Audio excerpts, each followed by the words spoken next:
एक प्रसंग, एक कथा सुना दें।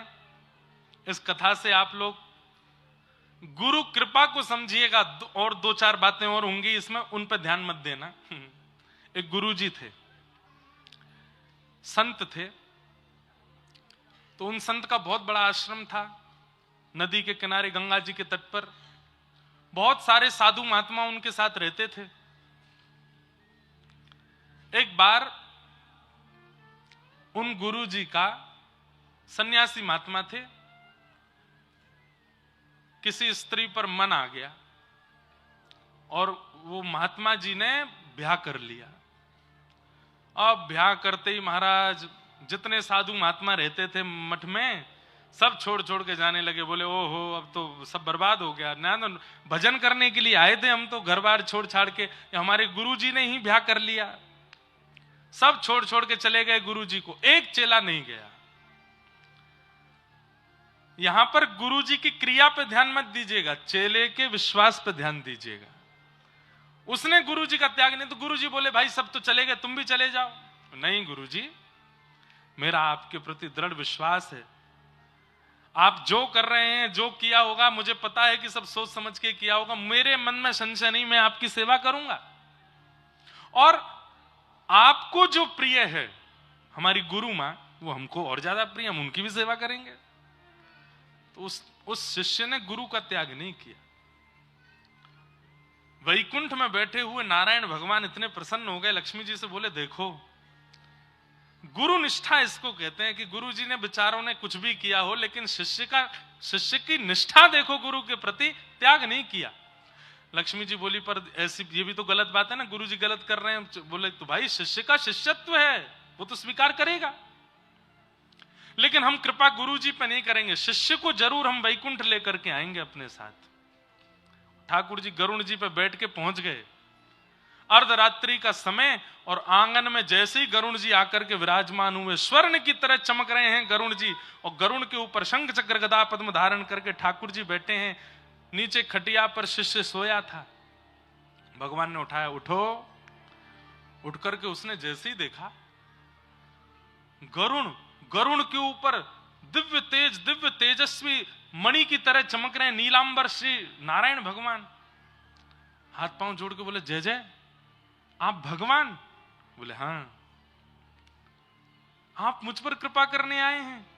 बोले हम तुमको लेने आए हैं, चलो गरुड़ पर पीछे बैठ जाइए, हमारे साथ वैकुंठ चलो। बोले मेरा पुण्य क्या है, किस पुण्य के आधार पर मिल रहे हैं आप मुझे?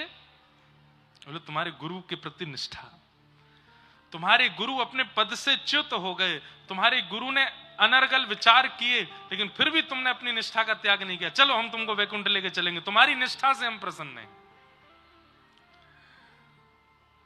एक बार गुरु जी से आज्ञा ले आऊं?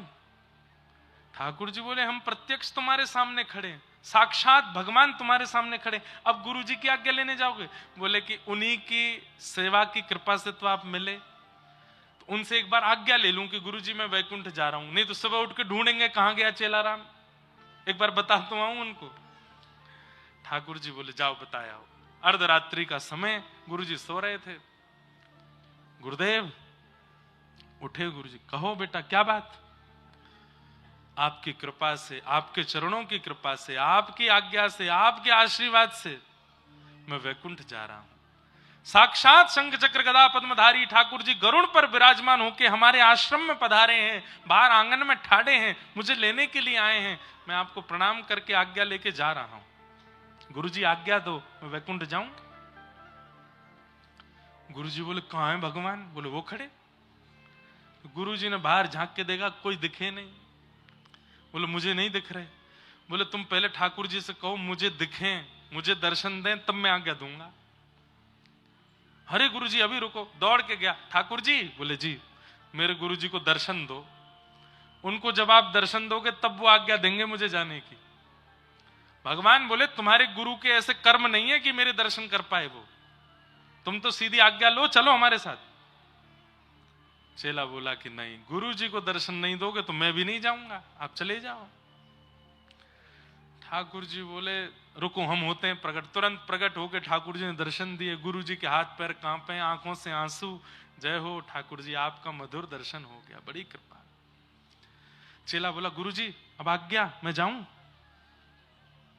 बेटा अकेले जाओगे, हमको नहीं लेके चलोगे साथ? तुम बेटा वैकुंठ में मेरी सेवा के बिना कैसे रहोगे? और तुम चले जाओगे तो यहां मेरी सेवा कौन करेगा? तुमने विचार नहीं किया एक बार भी? चेला तो रोने लगा, अरे मेरे गुरुदेव आपको मैं नहीं रुकिए ठाकुर जी। बोले जी गुरुजी भी चलेंगे वैकुंठ। ठाकुर जी बोले सुनो, वैकुंठ जाने के नियम होते हैं और तुम्हारे गुरुजी ने सारे नियम उल्लंघन किए हैं। चुपचाप बैठो, चलो हमारे साथ। हमने एक बात मान ली, अभी बार बार तुम्हारी बात नहीं मानेंगे। सुनिए ठाकुर जी, मैंने तो नहीं बुलाया था आपको, खुद आए हो आप। मेरे गुरुजी जाएंगे तो मैं जाऊंगा, नहीं तो मैं भी नहीं जा रहा। या तो मेरे गुरुजी को लेके चलो, नहीं तो खा लिया। गरुण जी बोले जय जय। ठाकुर जी एक बार बोले चलो गरुण, इसके तो बड़े नखरे हैं। गरुण जी बोले लक्ष्मी जी को क्या उत्तर दोगे? उनसे तो आप बड़ा कह के आए थे, इसकी निष्ठा पे मैं प्रसन्न हूं, इसकी निष्ठा पे मैं राजी हो गया हूं। ले चलो, कौन से वैकुंठ में जगह बहुत है। आज तक सुना गया गुरु कृपा से चेला तरे हैं, आज सुन लेंगे कि चेला की कृपा से गुरु भी तर गए। नहीं, सुनिए मैं थोड़ा संशोधन करूं। गुरु की कृपा से चेला तरे हैं, पर चेला की निष्ठा से गुरु उतर रहे हैं, यह पहली बार होगा। चेला की कृपा नहीं होती, चेला की निष्ठा होती, शिष्य की निष्ठा होती है। ठाकुर जी बोले जल्दी करो, हम पे समय नहीं है, बैठो। अपने गुरु जी को भी बैठाओ, चलते हैं इनको लेके। गुरु जी चलिए। ठाकुर जी राजी हो गए। जैसे ही गुरु जी तैयार हुए, बोले सुनो चेलाराम, गुरु मां को बताया हूं कि मैं वैकुंठ जा रहा हूं। जैसे ही दौड़ करके गए, बोले सुनो अब तुम आश्रम का ध्यान रखना, खूब प्रेम से यहां रहना, सब संपत्ति तुम्हारी है, हम तो चले। बोले कहां? ठाकुर जी आए लेने, वैकुंठ जा रहे हैं। मुझे भी ले चलिए साथ में, मैं यहां अकेली क्या करूंगी। गुरु जी चेलाराम से बोले ए चेला। बोले हाँ। गुरु मां भी जाएंगे साथ में। अरे अरे फिर तो आनंद ही आ गए दोनों। गुरु मां गुरु जी, उनकी वैकुंठ में भी सेवा करूंगा, अभी कहता हूं। ठाकुर जी बोले हाँ, थोड़ा सा आगे खिसको, जगह बनाओ पीछे। बोले क्यों, अब क्या है? बोले गुरु जी भी जाएंगे, मैं भी जाऊंगा, गुरु मां भी जाएंगे। ठाकुर जी बोले बिल्कुल नहीं, उसको तो हम बिल्कुल नहीं लेके जाएंगे, जिसने बेचारे सन्यासी का जीवन बर्बाद कर दिया, पूरा मठ मंदिर बिगाड़ दिया, उसको लेके जाएंगे हम? बोले देखिए, वो नहीं जाएंगी तो गुरुजी नहीं जाएंगे, गुरुजी नहीं जाएंगे तो मैं नहीं जाऊंगा, खाली हाथ जाओ। अंत तो गत्वा, चेला भी गए, गुरुजी भी गए और वो माता जी भी गई, तीनों को लेके ठाकुर जी वैकुंठ पहुंचे। लक्ष्मी जी ने जैसे ही देखा, बोले लेने तो आप एक को गए थे। बोले कि उसकी निष्ठा ऐसी है अपने गुरु के प्रति। क्या समझ, इस कथा से क्या समझ में आया? इसका मतलब ये नहीं है कि कोई कुछ भी करे और आप उसके प्रति फिर भी वैसी भावना नहीं है। भावना आपकी निष्ठा की है। ठाकुर जी आपकी निष्ठा से रीझते हैं, और जिसके प्रति आपकी निष्ठा है, यदि वो कुछ गलत कर रहा है तो उसको न्याय देना, दंड देना, ये ठाकुर जी का काम है। ऐसा नहीं है कि वैकुंठ में जाके उन गुरु जी को दंड नहीं दिया होगा, ठाकुर जी ने निश्चित दंड दिया होगा कि अरे ये भोला भाला शिष्य बेचारा, इसकी निष्ठा से तुम प्राप्त कर लिए हमको, लेकिन तुमको तो दंड मिलेगा। दंड तो ठाकुर जी ने दिया ही होगा, लेकिन फिर भी शिष्य की निष्ठा में कितना बल होता है।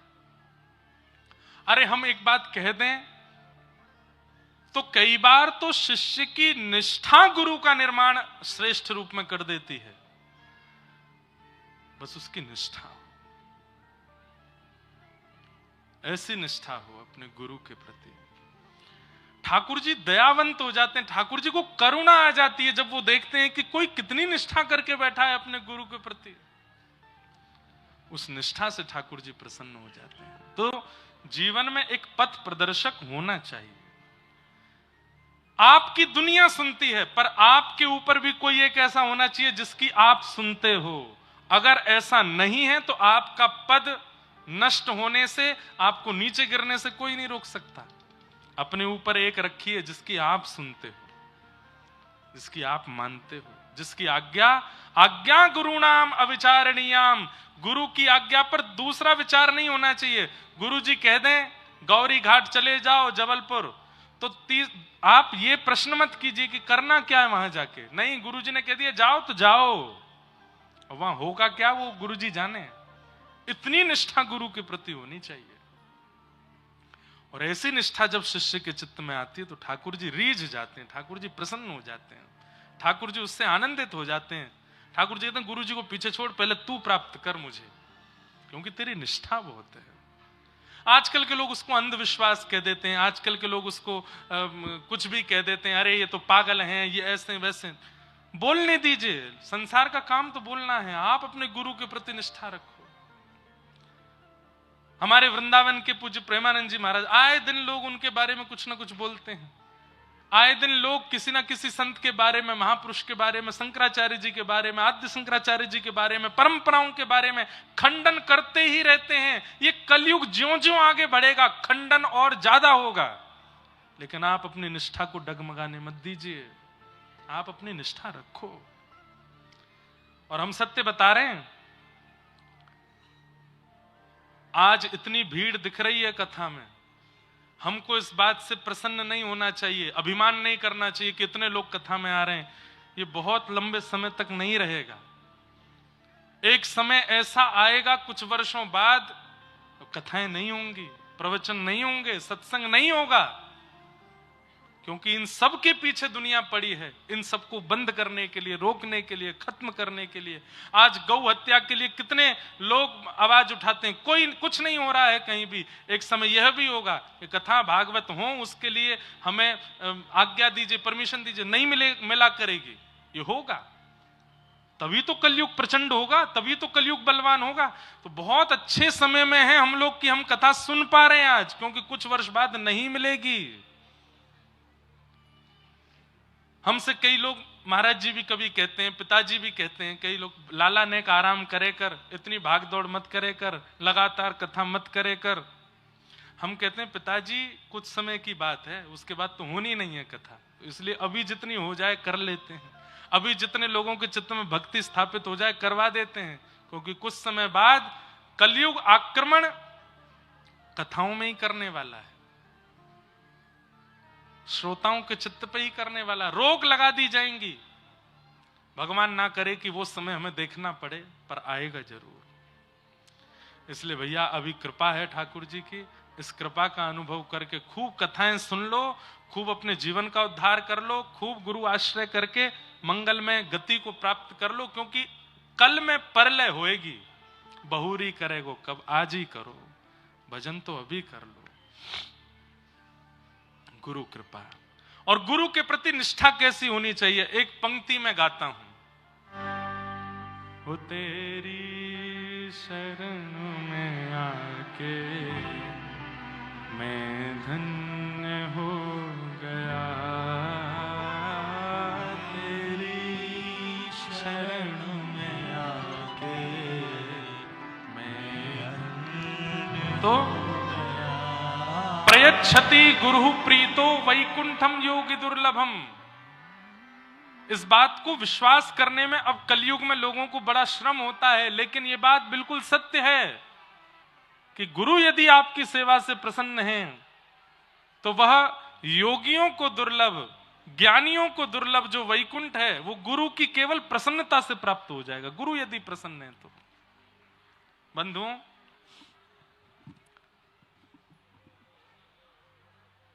हमारे पूज्य महाराज जी जब लाला कहकर के हमको पुकारते हैं ना कि लाला तुम ठीक होना, लाला तुम प्रसन्न होना, लाला तुम स्वस्थ होना, बस हमें लगता है कि महाराज जी लाला कह देते हैं और हमारे बारे में थोड़ा सोच लेते हैं ना, इसी से ही ठाकुर जी प्रसन्न हो जाएंगे कि ये प्रसन्न है।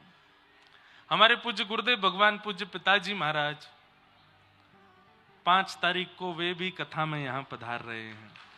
अभी 4 को आ रहे हैं कि 5 को आ रहे हैं, 4 या 5 में से किसी एक दिन आ रहे हैं। अभी छत्तीसगढ़ में कथा चल रही है, वहां विश्राम करके फिर यहां भी पधारेंगे। उनका भी भाव है कि हमारे गुरु स्थान पर कथा चल रही है कटनी में, तो हम भी पहुंचेंगे। वे प्रसन्न हो जाते हैं जब अपने शिष्य से, अपने दास से तो हमें लगता है कि बस ठाकुर जी प्रसन्न हो गए। गुरु की प्रसन्नता, प्रयच्छति गुरु प्रीतो वैकुंठम योग दुर्लभम। गुरु प्रसन्न है तो ठाकुर जी प्रसन्न हो जाएंगे। सूत जी महाराज ने अपने गुरु को वंदन किया और वंदन करते हुए सूत जी महाराज अब यहां से कहना प्रारंभ करते हैं। और कहते हुए क्या कह रहे हैं, बहुत सुंदर बात।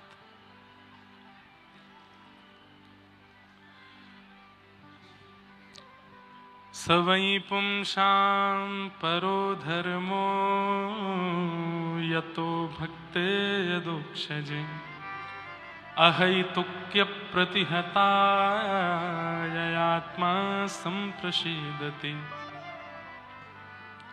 सभी प्राणी मात्र का परम धर्म क्या है? कल हम धर्म और परम धर्म पर चर्चा कर रहे थे। सब लोग इधर देखिए, ध्यान से सुनिए बिल्कुल। अब चर्चा ना करें, किसी और की तरफ ना देखें, यहां देखें। सवै पुंसाम परो धर्मो यतो भक्तिर अदोक्षजे। अदोक्षज भगवान की अहैतुकी भक्ति करना। अहैतुकी भक्ति को क्या कहते हैं? प्रेम लक्षणा भक्ति करना, न विच्छिन्न होने वाली भक्ति करना, यही समस्त प्राणी मात्र का परम धर्म है। सब लोग बिल्कुल सावधानी से सुनो। ठाकुर जी के प्रति प्रेम लक्षणा भक्ति भाव रखना, जैसे व्रज की गोपियां रखती हैं, जैसे यशोदा मैया रखती हैं, जैसे नंद बाबा प्रेम करते हैं लाला से, जैसे ठाकुर जी के सब ग्वाल बाल प्रेम करते हैं ठाकुर जी से, ऐसी ठाकुर जी के प्रति संबंधात्मक भक्ति करना यह परम धर्म है। ठाकुर जी परमात्मा हैं और हम जीवात्मा हैं, इस प्रकार से भजन करना यह धर्म है। पर ठाकुर जी हमारे कोई संबंधी हैं और हम उनके ये संबंध में हैं, इस प्रकार से उनका भजन भक्ति प्रेम करना यह परम धर्म है। ठाकुर जी को अपना कुछ मानना, कल भी हमने इस पर चर्चा विस्तार से की थी। ठाकुर जी को अपना कुछ मानना। मधुमंगल, श्रीदामा, तन सुखा, मन सुखा, धन सुखा, ये सब ठाकुर जी के सखा हैं। सब ठाकुर जी से अटूट प्रेम करते हैं।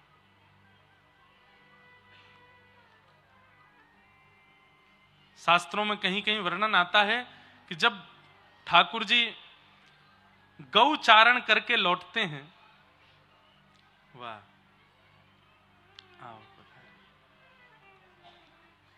पधारिए विराज। हमारे सागर क्षेत्र के विधायक जी शैलेंद्र जैन जी आए हैं, बहुत बहुत आप अभिनंदन, विराज हैं।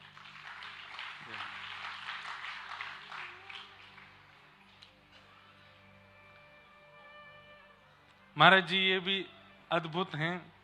एक साल में इनके विधानसभा में 2 कथा हमने की, एक ही साल में। जनवरी में भी कथा हुई सागर में और फिर नवंबर में भी कथा हुई सागर में। ऐसे भक्ति है आपके चित्त में, एक ही वर्ष में 2 कथाओं का क्रम हुआ। हमने ही बुलवाया, मैंने कि आप पास में ही हैं, कटनी कथा में पधारिए, महाराज जी का आशीर्वाद ग्रहण कीजिए। बहुत बहुत आपका स्वागत। तो हम क्या निवेदन कर रहे थे?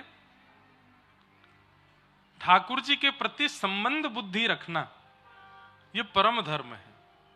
और वो परमात्मा है, मैं जीवात्मा हूं, इस प्रकार से भजन करना यह धर्म है। भगवान के जितने भी सखा हैं, मधुमंगल, श्रीदामा, तनसुका, मनसुका, धनसुका, ये सब ठाकुर जी से प्रेम लक्षणा भक्ति करते हैं।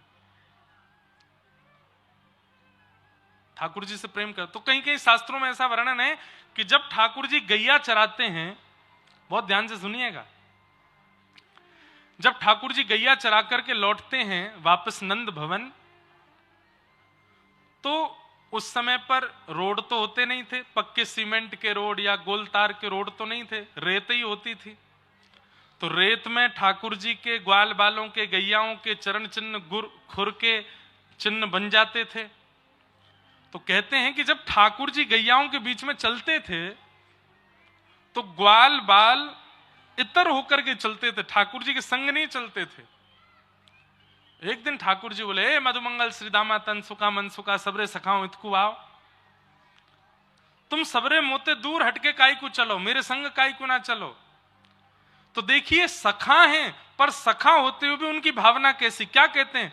बोले लाला तू जब पृथ्वी पे पाम धरे और पाम धर के जब अपने पाम उठावे ना, तो तेरे चरणन के चिन्हन से जो पृथ्वी पे चिन्ह बन जाए, हमारो मन ना करे कि हम वापे अपने चरण रखें या हमारे हम दूर रह के चलें, ताकि तेरे चरण चिन्ह हमको दिखते रहें। सख्य भक्ति है। इसलिए ठाकुर जी के प्रति परमात्मा बुद्धि ये प्रारंभिक भक्ति है, पर करते करते करते ऐसी स्थिति हो जाए कि ठाकुर जी के प्रति अपनत्व बुद्धि हो जाए, ये हमारे कुछ हैं, ये परम धर्म है ठाकुर जी के प्रति।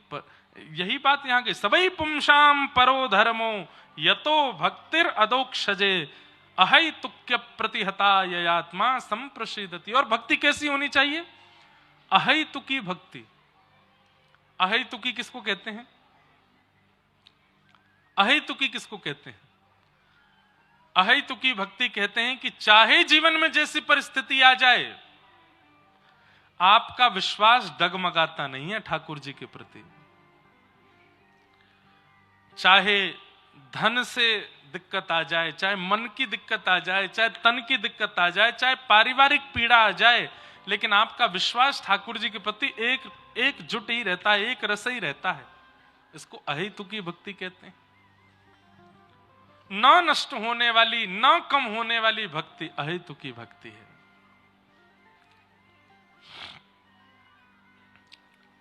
धर्मस्य यापवर्गस्य नार्थोर्थायोपकल्पते नार्थस्य धर्मैकान्तस्य कामो लाभाय स्मृत। आप सब लोगों ने एक भक्तिमती भक्त का नाम सुना होगा, जिनका नाम था करमेती बाई। नाम सुना है? करमेती बाई। राजस्थान में जैसे मीराबाई का प्रसिद्धि है, ऐसे ही एक राजस्थान की परम भक्ता हुई श्री करमेती बाई जी। बहुत सुंदर चरित्र है करमेती बाई का। तो करमेती बाई 4 भाइयों के बाद में जन्मी थी अपने पिताजी के यहां। ब्राह्मण कुल में जन्म हुआ था और उनकी कुल देवी के आशीर्वाद से जन्म हुआ था। इनके पिताजी को कोई संतान नहीं थी, कुल देवी से संतान मांगने के लिए गए और ये भाव रखा कि अगर संतान नहीं हुई तो मैं अपना शीश बलि के रूप में चढ़ा दूंगा देवी के आगे। तो बीच रास्ते में ही देवी प्रकट हो गई और देवी ने प्रकट होकर के कही, जाओ 4 पुत्र होंगे तुमको। तो इनके पिताजी, करमेती बाई के पिताजी रोने लगे। बोले, मां आपने 4 पुत्रों का वरदान तो दिया, लेकिन मेरे मन में इच्छा है कि एक पुत्री और हो। तब देवी मां बोली, मैंने पहली बार ऐसा व्यक्ति देखा है जो पुत्री मांग रहा है, नहीं तो लोग पुत्र ही मांगते हैं, तुमको पुत्री की इच्छा क्यों है? तब इनके पिताजी ने कहा कि पुत्र होने से तो यह पता चलता है कि हम माता पिता हैं, लेकिन पुत्री होने से यह पता चलता है कि हमारा जीवन किसी के लिए है, हमारा जीवन भी एक श्रेष्ठता के लिए है, हमारे जीवन में भी एक बहुत बड़े दान पुण्य का अवसर आएगा इसके दान के लिए, इसलिए आप एक पुत्री प्रदान करो। तो देवी इतनी प्रसन्न हो गई, उन्होंने कहा, विद्वान, संपत्तिवान, यौवनवान पुत्र होंगे तुम्हारे, लेकिन भक्ति का वरदान मैं तुम्हारी बेटी को दूंगी। तुम्हारी भक्ति, तुम्हारी बेटी ऐसी भक्त बनेगी कि उसका चरित्र कथाओं में सुनाया जाएगा, मंच से कहा जाएगा। और तब उन्हीं ब्राह्मण के घर में 4 पुत्र हुए। 4 पुत्रों के बाद देवी की कृपा से, कुल देवी की कृपा से कृष्ण भक्त श्री करमेती बाई जी का जन्म हुआ, जिनका चरित्र नाभाजी ने भक्तमाल जी में भी गाया और भी कई संतों ने गाया। करमेती बाई, करमेती बाई जी के प्रसंग के 2, वैसे तो बहुत अच्छा प्रसंग है, पर मैं एक दो भाव सुनाऊं। इनका विवाह निश्चित हुआ, एक राजघराने के एक अच्छे कुल के बालक से इनका विवाह संपन्न हुआ। तो विवाह जिस दिन होना था उस दिन बारात सामने आई। ये ऊपर अपने कक्ष में खड़े खड़े बारात देख रही थीं और तभी इन्होंने मन में विचार किया कि मैंने जन्म किसी का घर बसाने के लिए, अपना घर बसाने के लिए, गृहस्थाश्रम में जाने के लिए नहीं लिया है। मैंने जन्म ठाकुर जी की भक्ति के लिए लिया है और अपनी भक्ति के द्वारा असंख्य भक्तों को भक्ति का मार्ग दिखाने के लिए लिया है। सब लोग इधर देखिए, ध्यान से सुनो। लेकिन माता पिता जबरदस्ती मेरा ब्याह कर रहे हैं, क्या करूं? तो द्वार पर बारात आ गई थी और करमेती बाई उसी समय घर छोड़ के चली गई। ये नहीं पता था जाना कहां है, बस इनको ये पता था कि मेरे घर से उत्तर की दिशा में, मेरे घर से उत्तर की दिशा में वृंदावन है। ये नहीं पता था वृंदावन का रास्ता कहां है, कहां से मुड़ना, कैसे, बस उत्तर दिशा की ओर चल पड़ी करमेती बाई। द्वार पर बारात खड़ी थी, माता पिता दुल्हा का सत्कार कर रहे थे और बहू बेटी घर से चली गई। विवाह नहीं हो पाया, पूरे नगर में ढूंढा, पुत्री नहीं मिली। तब इनके दुखित पिताजी ने नगर के राजा को कहा कि मेरी बेटी घर छोड़ के चली गई है, मेरे पास तो सैन्य बल नहीं है, आप मेरी बेटी को ढूंढवाइए, कहां है वो।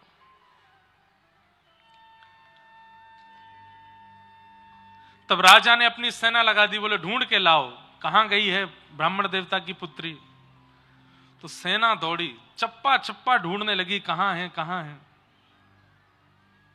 आजकल के बच्चे इन्फ्लुएंस मत होना करमेती बाई से, ये भी तो घर छोड़ के गई थी, पर घर छोड़ के कितनी परम पवित्र भक्ति के लिए गई, आगे सुनिएगा। करमेती बाई को पता चल गया कि राजा की सेना मुझको ढूंढ रही है, कहां छिपूं, ये तो चप्पा चप्पा छान रहे हैं। तभी इन्होंने देखा कि एक रेगिस्तान में ऊंट पड़ा है मरा हुआ, और गीदड़ आदि उस ऊंट को भीतर से खा गए, बाहर का कंकाल बस पड़ा है। अरे उस ऊंट के पास जाना बहुत दूर की बात है, किलोमीटरों दूर तक उसकी दुर्गंध आ रही थी, इतनी दुर्गंध आ रही थी। करमेती बाई दौड़ करके गई और उस ऊंट के कंकाल के भीतर जाके छिप गई। आप कहोगे महाराज जी 10-15-20 मिनट छिपी होंगी ताकि सेना चली जाए तो ये निकल के बाहर भाग जाएं। 3 दिन तक उसके अंदर छिपी रही। प्रसंग आता है कि करमेती बाई जब वृंदावन पहुंच गई और फिर कालांतर में प्रसिद्ध हो गई, संत जन इनका सत्संग सुनने के लिए जब आते थे, तब एक संत ने इनसे प्रश्न किया कि भाई साहब, हमने सुना है कि जब आप राजस्थान से वृंदावन आई थी तो सेना से बचने के लिए आपने ऊंट के कंकाल में 3 दिन निवास किया। करमेती बाई बोली हाँ।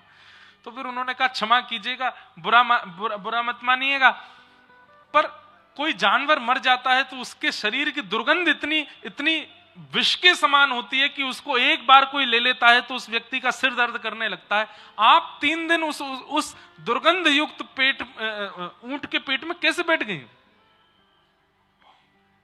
करमेती बाई बोली 2 बात। पहली बात, जिसके चित्त में प्रेम लक्षणा भक्ति जागृत हो जाती है ना, उसको फिर परिस्थिति से फर्क नहीं पड़ता।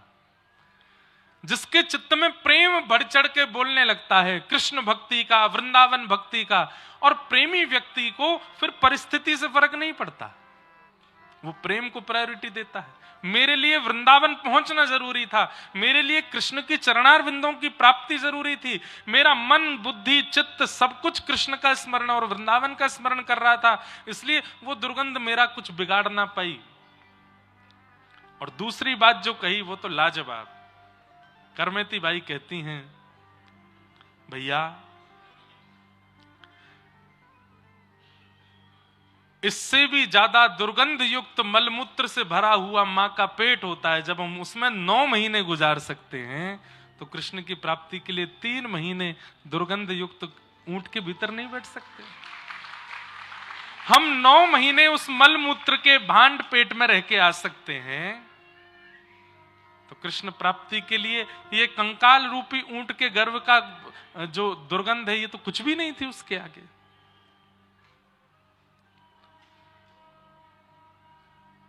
करमेती बाई कभी मुझे अवसर मिलेगा, मैं 2-3 दिन केवल करमेती बाई का प्रसंग, बहुत सुंदर है, बहुत अद्भुत है। हमारे श्री नारायण दास भक्तमाली जी पूज्य बक्सर वाले मामा जी ने पूरी करमेती बाई का चरित्र लिखा है, गाया है, इतना अद्भुत है। मीराबाई का प्रसंग सब सुनते हैं, पर अब करमेती, हम अभी इस वर्ष और कुछ कथाएं करने के बाद में और फिर उन भक्तों के चरित्र सुनाएंगे कथाओं में जिनके चरित्र किसी को पता ही नहीं है, जिनके चरित्र लोगों ने सुने नहीं, ऐसे भक्तों के चरित्र अद्भुत है। तो फिर एक प्रसंग और आता है कि करमेती बाई जब वृंदावन आ गई, कुछ सालों बाद इनके पिताजी को पता चला कि करमेती वृंदावन में है, तो वो गुस्से में भर करके लड़ने के लिए अपनी पुत्री के पास गए। यमुना के तट पर परनकुटी बना करके करमेती बाई रहती थी। घर छोड़ा लेकिन भोग विलास में नहीं पड़ी हैं, वो एक तपस्विनी जैसा जीवन जी रही हैं। अरे क्या बताएं, सुंदरता ऐसी थी कि कोई भी मोहित हो जाता, पर भजन के प्रभाव से करमेती बाई ने अपना रूप ऐसा बना लिया कि कोई काम भाव से अगर उनके पास आ भी जाता था तो करमेती बाई का रूप देख करके उसका काम नष्ट हो जाता था। ऐसी करमेती बाई। पिताजी क्रोध में भर के आए, वृंदावन में पूछा कहां है करमेती, किसी ने बताया यमुना के तट पर बैठी हैं, कुटिया बना के रहती हैं। जैसे ही पिताजी ने करमेती बाई की कुटिया देखी, आधा क्रोध तो वहीं ठंडा हो गया। उस कुटिया में मानो जैसे भक्ति नृत्य कर रही हो, और जैसी कुटिया के भीतर प्रवेश करके करमेती को देखा, पिता के नेत्र सजल हो गए। क्या कमी थी घर में? मखमली चादर, मखमली गद्दे पर सोना, 3 समय 4 समय गरम गरम फुल्का पाना, एक राजघराने जैसा शौक, सब कुछ छोड़ करके मेरी बेटी यहां बालुका में बैठी है।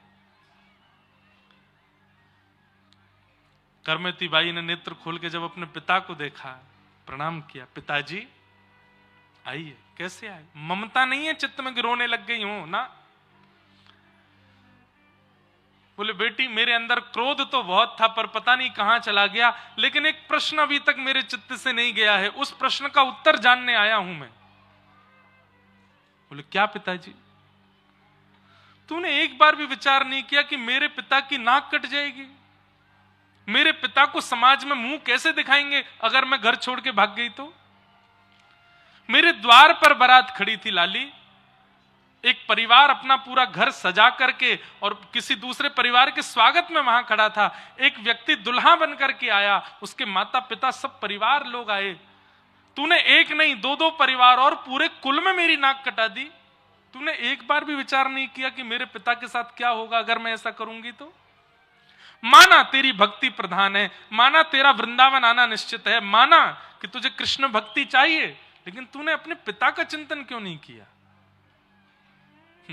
करमेती बाई ने ऐसा उत्तर दिया, हो सकता है कि माता पिताओं को अच्छा ना लगे, लेकिन यह बिल्कुल शास्त्रीय बात थी। करमेती बाई क्या बोली? पिताजी मेरी क्षमा बहुत छोटी है आपके अपमान के आगे, इसलिए मैं अगर क्षमा मांगूंगी तो शायद मैंने जो किया उसमें मुझे क्षमा नहीं मिलेगी, लेकिन ये संसारी विषय है। आध्यात्मिक विषय यदि देखोगे तो पिताजी मेरी बात आपको कड़वी लगेगी, आप कहो तो मैं कह दूं। पिताजी बोले बोलो। बोले पिताजी नाक उनकी कटती है जिनकी नाक होती है, और नाक उन्हीं की होती है जो कृष्ण के होते हैं, जो राम के होते हैं, जो नारायण के होते हैं, जो गुरु के होते हैं। पिताजी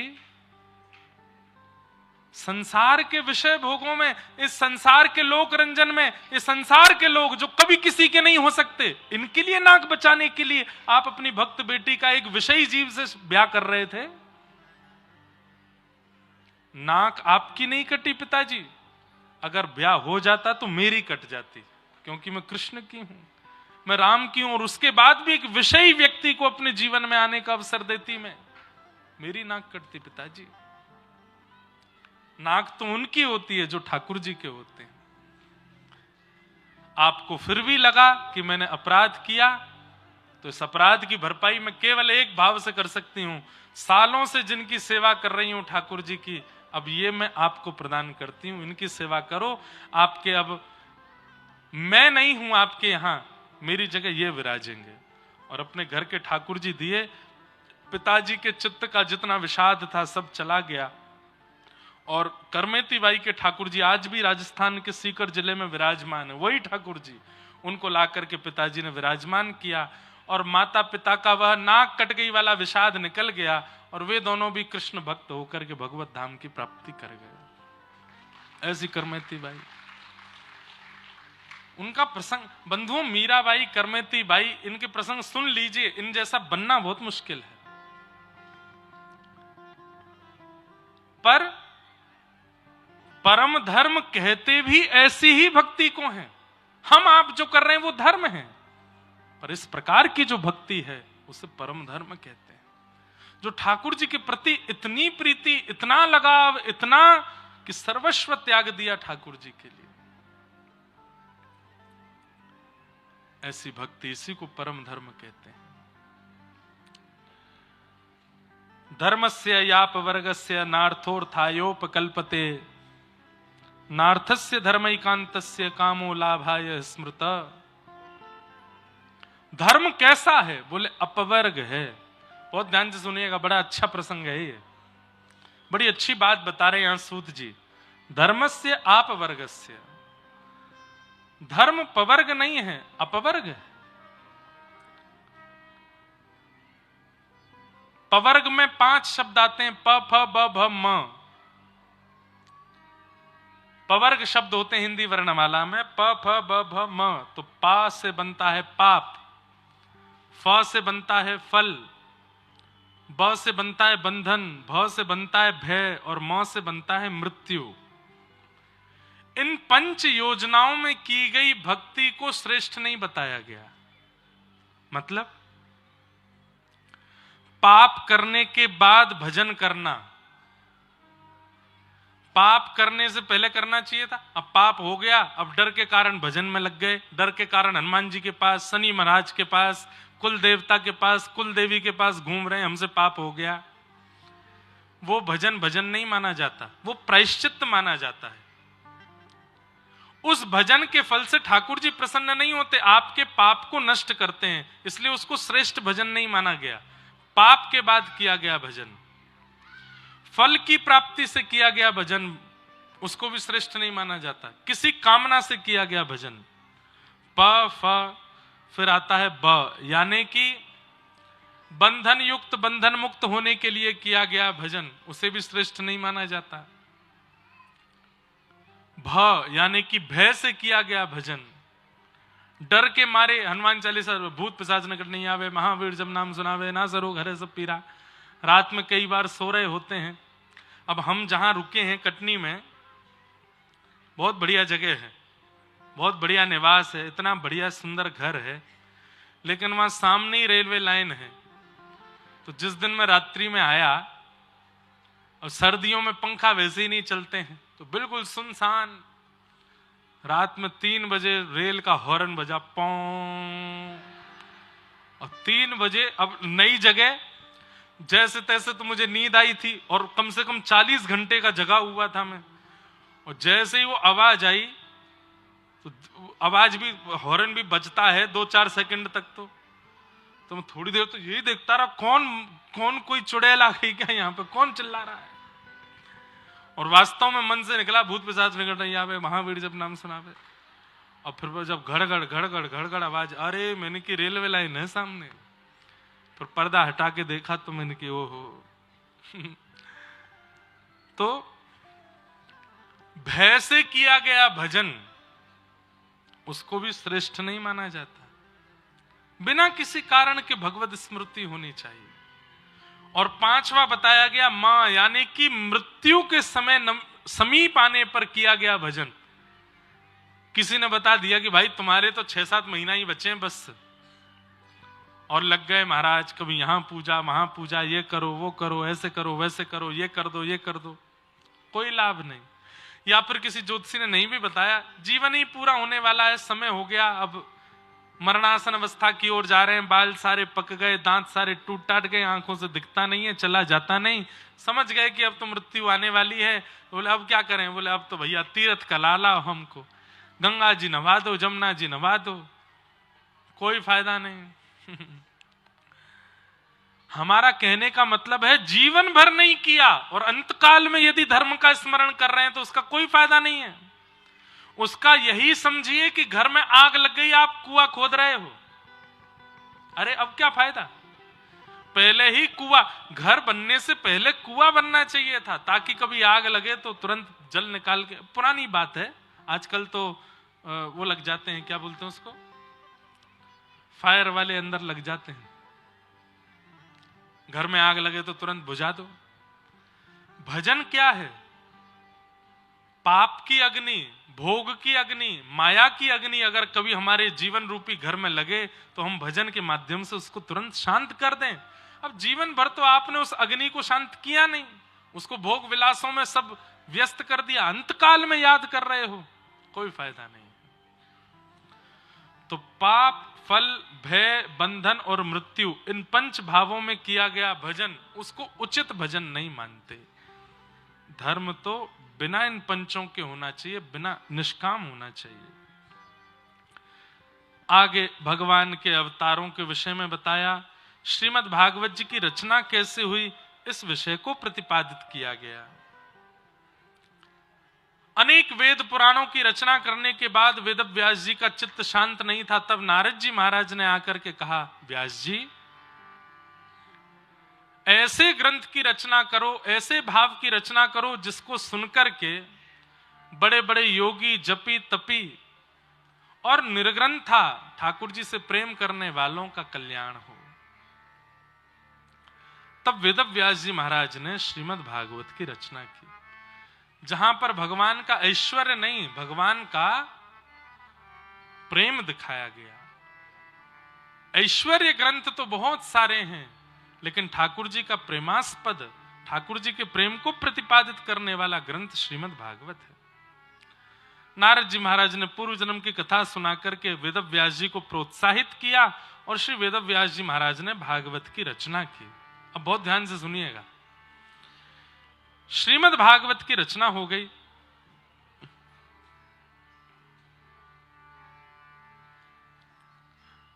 अनर्थोपशमं साक्षात् भक्ति योगम मदोक्षजे लोकस्य जानतो विद्वांस चक्रे भागवत संहिता। बड़े बड़े अनर्थों को दूर करने वाली, लोगों के पापों का शमन करने वाली और साक्षात भक्ति योग अधोक्षज भगवान का साक्षात्कार कराने वाली ऐसी सुंदर श्रीमद् भागवत की रचना श्री वेद व्यास जी महाराज ने कर दी है। भागवत जी की रचना से पूर्व नारद जी महाराज ने अपने पूर्व जन्म की कथा बताई और पूर्व जन्म की कथा सुनाते हुए नारद जी महाराज कहने लगे, देवदत्ताम् इमां वीणां स्वर ब्रह्म विभूषितां मूर्छयित्वा हरिकथां गायमानश्चराम्यहम्।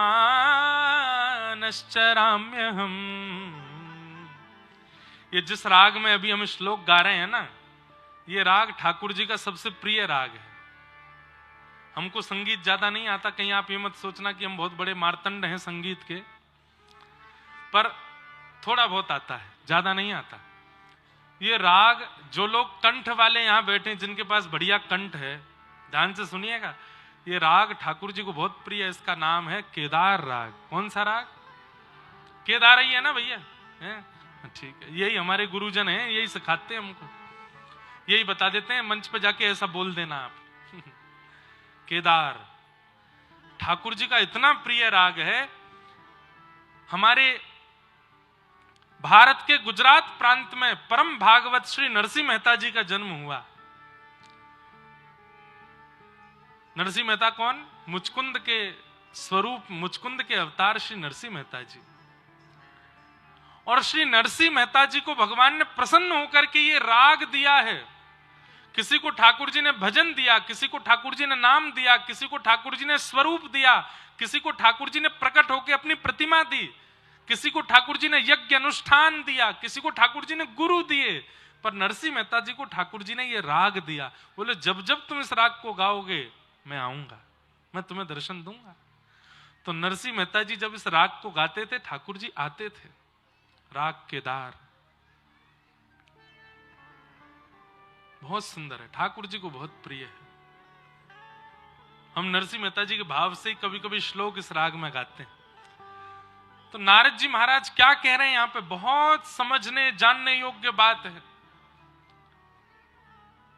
देवदत्ताम मिमाम वीणाम स्वर ब्रह्म विभूषिताम मूर्छयित्वा हरिकथाम गायमानश्चराम्य हम। नारद जी कह रहे हैं मेरे हाथ में जो ये वीणा तुम लोग देख रहे हो, ये वीणा मुझको स्वयं ठाकुर जी ने प्रसन्न होकर के दी है। अभी ले लूंगा लाला, बैठ जाओ। ये स्वयं ठाकुर जी ने प्रसन्न होकर के मुझको दी है। बंधुओं, हम सबको ठाकुर जी ने प्रसन्न होकर के एक एक गुण प्रदान किया है। इस संसार में जन्म लेने वाला हर व्यक्ति, मुझसे बैठा पीछे खड़े होने वाले तक व्यक्ति तक, यहां बैठे जितने लोग हैं, सबके अंदर एक गुण होगा ही होगा। ऐसा हो नहीं सकता कि किसी के अंदर कोई गुण ना हो। एक गुण तो है।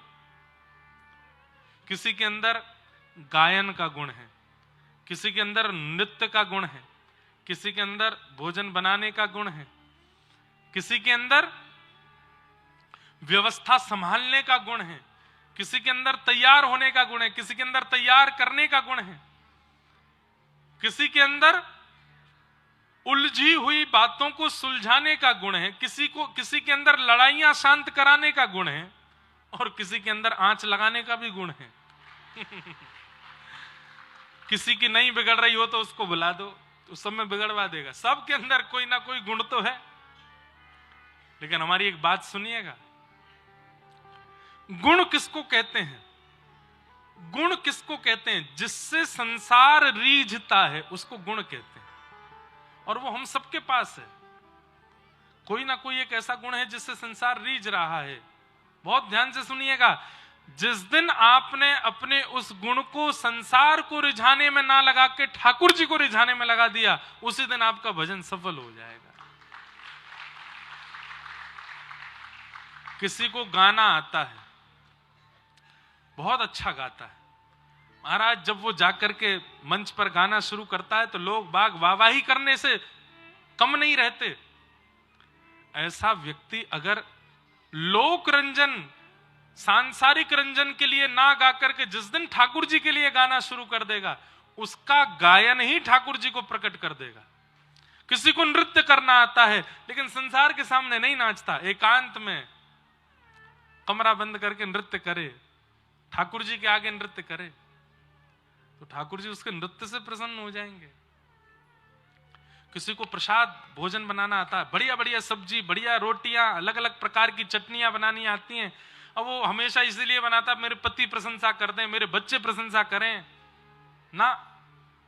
घर के ठाकुर जी किसी दिन मंदिर से बोल पड़े, अरे मैया कहा जोर को चटनी बनाई है तेने, तो आनंद आ गया, और कड़ी खाए करके मेरा तो मन आएगा यहाँ पे, समझो आनंद आ गया। अपने गुण से लोक रंजन ना करके जिस दिन आपने भगवत रंजन करना प्रारंभ कर दिया, उसी दिन आपकी भक्ति फल देना प्रारंभ कर देगी।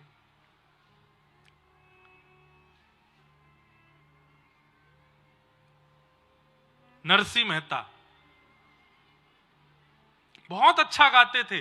जब वो गाते थे, कहते हैं कि चलता हुआ व्यक्ति रुक जाता था और सुनने लग जाता था नरसिंह मेहता को। लेकिन नरसिंह मेहता ने कभी लोक रंजन के लिए नहीं गाया, सदैव ठाकुर जी को प्रसन्न करने के लिए गाया। ऐसे नरसिंह मेहता।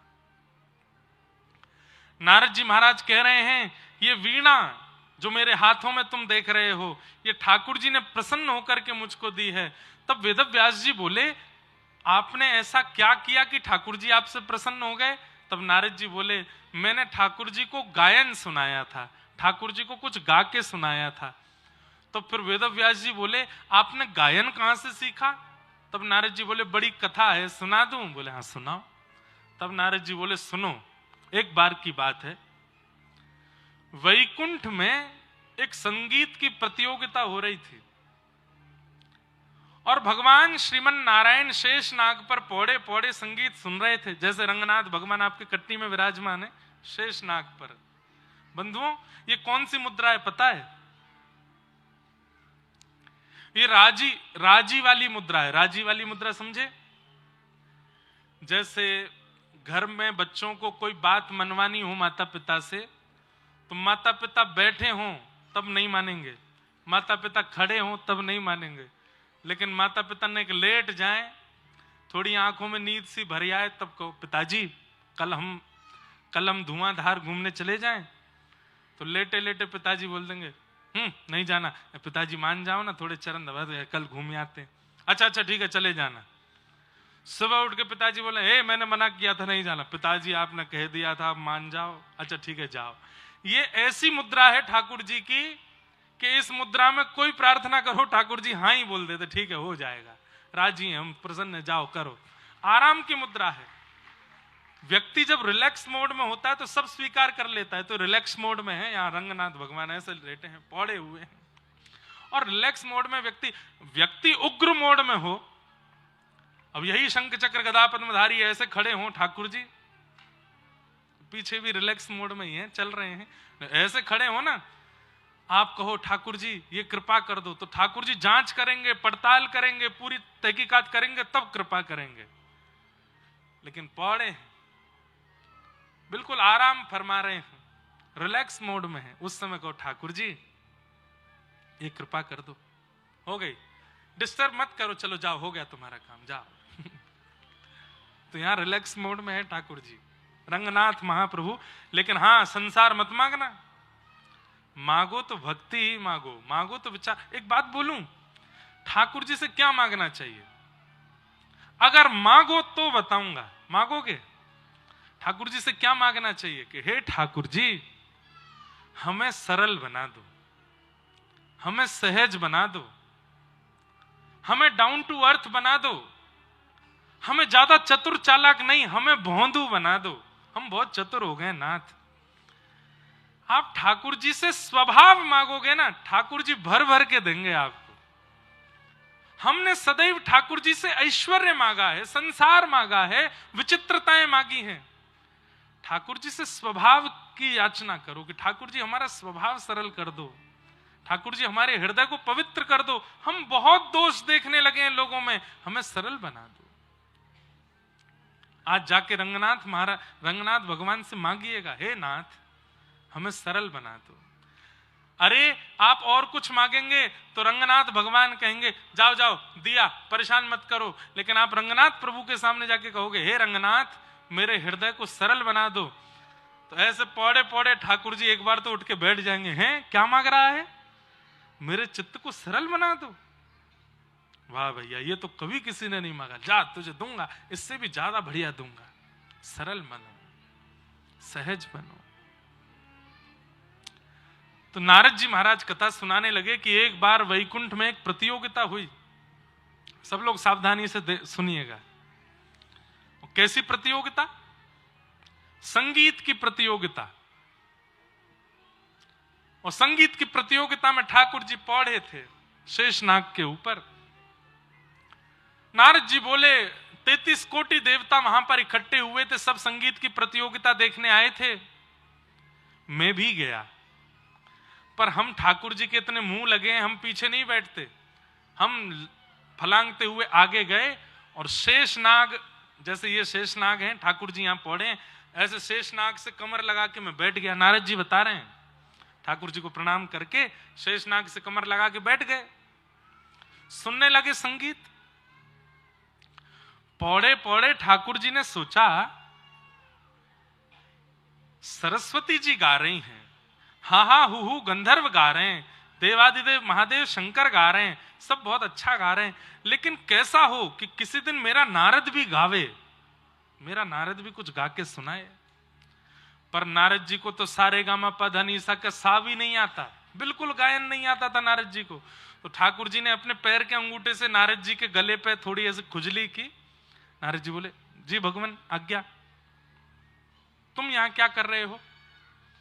नारद जी बोले वैकुंठ में प्रतियोगिता चल रही है, सुनने आया हूं। ठाकुर जी बोले तुमसे गाना बजाना तो आता नहीं है, फिर यहां क्या कर रहे हो? जाओ चलो अपना भजन करो, बताओ कौन सा राग गा रहे हैं महादेव। नारद जी बोले मतलब हमको राग रागनिया नहीं पता तो इसका मतलब हमको सुनने का अधिकार भी नहीं है? अरे वैकुंठ में उत्सव चल रहा है, सुनने आ गए। ठाकुर जी बोले नहीं नहीं, जाओ यहां से, जिनको संगीत आता वही बैठेंगे यहाँ पे, और जिनको संगीत नहीं आता जाओ अपने लोक में जाके भजन करो, चलो उठो यहां से। नारद जी बोले मुझे इतना अपमान बोध हुआ कि ठाकुर जी मुझे सुनने नहीं दे रहे। मैंने भी प्रण लिया ठाकुर जी अब ये नारद तभी आपके सामने आ जाएगा जब इसको संगीत आएगा, संगीत सीख के आऊंगा मैं। और मैं तुरंत ठाकुर जी को प्रणाम करके निकला। कहां? ब्रह्मा जी के पर्सनल असिस्टेंट पीए कौन है? चित्रकेतु। चित्रकेतु जी के पास जाकर के मैंने कहा तीनों लोकों में संगीत का सबसे बड़ा मार्तंड कौन है, उसका परिचय दीजिए। चित्रकेतु बोले संगीत के सबसे बड़े विद्वान तो वैसे महादेव हैं, पर महादेव से ज्यादा विद्वान तो नहीं कहूंगा, पर हां कह सकता हूं कि महादेव से 21 ही हैं। कौन? बोले हिमालय की चोटी पर बिल्कुल एकांत में एक उल्लू है, बहुत अच्छा संगीत जानता है, उसको कोई नहीं जानता। अगर आपको संगीत सीखना है तो उस उल्लू के पास चले जाओ, वो आपको सिखाएगा। नारद जी महाराज बर्फ की पहाड़ी पर चढ़ के हिमालय के ऊपर उल्लू के पास गए और उल्लू देव से जाकर के प्रार्थना की हमको संगीत सिखाओ। उल्लू ने कहा 1000 साल तक सीखोगे तब जाकर के एक स्वर निकलेगा मुख से। बोले हम 2000 साल सीखेंगे, आप सिखाओ। तब उस उल्लू ने नारद जी को संगीत सिखाया। ऐसा संगीत 2000 साल में तो नारद जी महाराज की ऐसी स्थिति हो गई कि वो जिस राग को गाते हैं उस राग की परिस्थिति प्रकट हो जाती है। नारद जी बोले अब भी कमी है, थोड़ा और मांझ के जाऊंगा। तब नारद जी महादेव के पास गए और फिर 1000 साल महादेव से भी संगीत सीखा। टोटल कितना हुआ? 3000 वर्ष। 3000 वर्ष साधना की नारद जी ने संगीत की। उसके बाद वो हुआ जो नहीं होना चाहिए था। क्या? अभिमान आ गया नारद जी को। आप तो कमर कस के बोले आ जाओ मेरे सामने, अब तो ऐसा संगीत आता है, मुझे ऐसा संगीत आता है। ठाकुर जी ने मुझे सभा से उठा के भेज दिया था ना कि तुम संगीत के विद्वान नहीं। अरे सरस्वती हा हा हु गंधर्व, इनको पछाड़ खा के गिरा दूंगा, मैं ऐसा संगीत गाऊंगा। अरे कहां तक कहूं, इस सृष्टि के रचयिता नारायण भी अब संगीत में मुझसे तनिक कम है। ये अभिमान चित्त में आ गया। इसलिए भैया मैं कहता हूं कि सर्वगुण संपन्न मत बनिएगा, थोड़े अधूरे ही रहिएगा, नहीं तो अभिमान आ जाएगा। धन में भी अधूरे रहो, ज्ञान में भी थोड़े अधूरे रहो, रूप यौवन में भी थोड़े अधूरे रहो, पहनावे उड़ावे में भी थोड़े अधूरे रहो, भजन में भी थोड़े अधूरे रहो, नहीं तो अभिमान के भागीदार बनोगे। नारद जी को ऐसा अभिमान आया। ठाकुर जी बोले रुक जाओ नारद जी, अभी बताते हैं तुमको। नारद जी महादेव के पास से सीधे निकले वैकुंठ की यात्रा पर। बीच मार्ग में एक नगर दिखाई दिया। नारद जी बोले 3000 साल की साधना करके आया हूं, नया नगर बन गया यहां तो। उस नगर में जैसे प्रवेश किया, इतना सुंदर नगर, इतने सुंदर उस नगर के सब लोग। माता जी बैठ जाओ, मैया बैठ जाओ, जल्दी बैठ जाओ, हाँ बैठ जाओ, वहीं बैठ जाओ।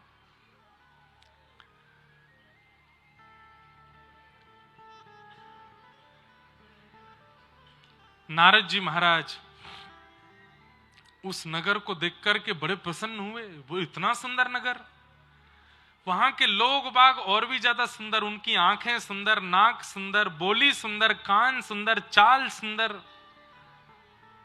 लेकिन नारद ने ध्यान लगा करके जब देखा तो किसी का एक अंगूठा नहीं है, किसी की एक उंगली नहीं है, किसी के पैर की एक उंगली कटी हुई है, किसी का आधा कान कटा हुआ है।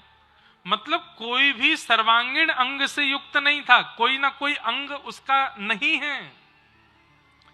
नारद जी बोले इतनी सुंदर नगरी, इतने सुंदर लोग, लेकिन ये कैसी विकृति, तब नारद जी ने एक को रोका, बोले भैया आपका ये नगर बहुत सुंदर है, इसका नाम क्या है? बोले इसका नाम है संगीत नगर, संगीत। और नारद जी संगीत ही सीख के आ रहे थे। नारद जी बोले अच्छा ये संगीत नगर है? बोले हाँ। बोले आप सब लोग? बोले हम सब संगीत की राग रागनियां हैं। मैं राग यमन, वो राग भीम पलासी, वो राग भैरव, वो राग भैरवी, वो राग चारुकेसी, वो पीछे डोल लो है राग केदार, हम सब राग रागनियां हैं। अच्छा आप सब राग रागनियां हैं? बोला हाँ। नारद जी पहले तो प्रणाम करने लगे, अभी अभी अब संगीत सीख के आए, देखो मेरे संगीत का कैसा प्रभाव, राग रागनियां प्रकट हो गई मेरे सामने। बड़ी भैया आप सबके दर्शन करके बड़ा प्रसन्नता हुई, पर मैं ये पूछूं ये आपकी उंगलियां कैसे कट गई सारी? बोले पूछो मत, एक नया नया संगीतकार हुआ, उसका नाम है नारद। वो इतना विचित्र विकृत करके हम लोगों को गाता है कि हमारी उंगलियां टूट गई हैं, पैर के अंगूर। हम सब लोग उसकी खोज कर रहे हैं, जिस दिन हमको मिल जाएगा उसका एक एक रोया नोचेंगे हम, उसके बाल से लेकर के और पैर के नख तक सब नोच लेंगे हम, इतना कष्ट देता है हमको। हम सब उस नारद की खोज कर रहे हैं। भैया तुम जानते हो कि नारद कहाँ है? नारद जी बोले नारद ना मेरा तो कोई परिचय ही नहीं है, मैं तो जानता ही नहीं उसको, कौन नारद? नारद जी महाराज बोले भाग लो यहां से, इनको पता चले कि मैं ही नारद हूं। तो जो अभिमान नारद जी को आया, उसी समय वो अभिमान नष्ट हुआ। और उस अभिमान के नष्ट होते ही नारद जी जिनसे कंपटीशन कर रहे थे, सरस्वती जी और हा हु गंधर्व, उन्हीं के पास जाकर के नारद जी ने प्रार्थना की कि भगवान मैंने महादेव से संगीत सीखा, उल्लू से संगीत सीखा, अब आप मुझे संगीत सिखाओ।